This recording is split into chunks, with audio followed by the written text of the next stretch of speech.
ആ ദക്ഷ സാരി മാറാനും മറ്റു കാര്യങ്ങൾക്കൊക്കെ വേണ്ടി എന്റെ റൂമാ യൂസ് ചെയ്തത്.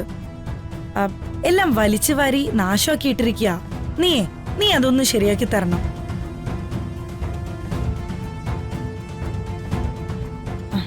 നിന്റെ കൈക്ക് സുഖമില്ലെന്ന് എനിക്കറിയാം ജിന്നു. പക്ഷെ എന്ത് ചെയ്യാനാ? നീ വല്ലാണ്ട് ബുദ്ധിമുട്ടിയൊന്നും ചെയ്യണ്ട. ആരെങ്കിലും റൂമിൽ വന്ന് നിൽക്കുമ്പോ പെട്ടെന്ന് വൃത്തികേടൊന്നും തോന്നരുത്. അത്രയും ചെയ്താ മതി. ആക്ച്വലി ഞാൻ തന്നെ ഇത് ചെയ്യായിരുന്നു. പക്ഷെ എന്തോ അത്യാവശ്യം ഉണ്ടെന്ന് പറഞ്ഞ് എന്നെ ഹാളിലോട്ട് വിളിപ്പിച്ചിരിക്കുക. വിളിച്ച സമയത്ത് തന്നെ ഹാളിലോട്ട് പോയില്ലെങ്കിൽ എന്താ സംഭവിക്കാന്ന് നിനക്കറിയാലോ. ഒന്ന് ഹെൽപ്പ് ചെയ്. എന്നല്ലേ ഇനി നീ മേലെ റൂമിലോട്ട് പൊക്കോ. ഞാൻ വിളിച്ച കാര്യം എന്താണെന്ന് ചോദിച്ചിട്ട് ഞാൻ വേഗം തിരിച്ചു വരാം. ചെല്ലു.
ആ കടലാസ് അവിടെ ഇല്ലായിരുന്നല്ലോ. ആരവിടെ കൊണ്ടുവന്നിട്ടതാ. ചിലപ്പോ വാതിൽ തട്ടിയ ആളായിരിക്കും.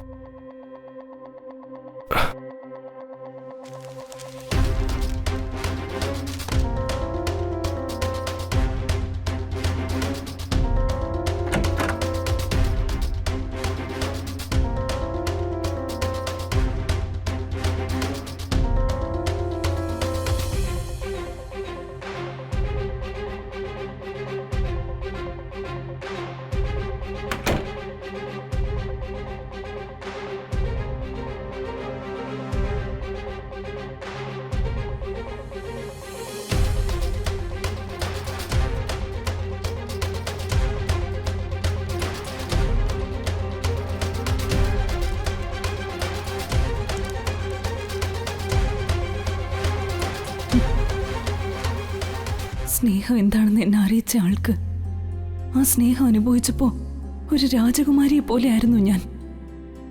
ഇന്ന് മറ്റൊരു സ്ത്രീയുടെ ഭർത്താവാൻ തീരുമാനിച്ചിരിക്കുന്നു. ഇത് സ്വന്തം തീരുമാനമല്ല, രമാ മാഡത്തിന്റെ തീരുമാനമാണെന്ന് എനിക്കറിയാം. എന്തൊക്കെയായാലും ആ തീരുമാനമായി നിങ്ങൾ മുന്നോട്ട് പോകുന്നതിന് മുമ്പ് എനിക്ക് ഒറ്റയ്ക്കൊന്ന് സംസാരിക്കണം. ഞാനിപ്പോ ഐശ്വര്യ മാഡത്തിന്റെ മുറി വൃത്തിയാക്കാൻ വരും. ദയവ് ചെയ്ത് അവിടേക്കൊന്ന് വരാവോ? ഞാൻ നിങ്ങളെ കാത്തിരിക്കും. ഇന്ന് സ്വന്തം ചിന്നു. I love you.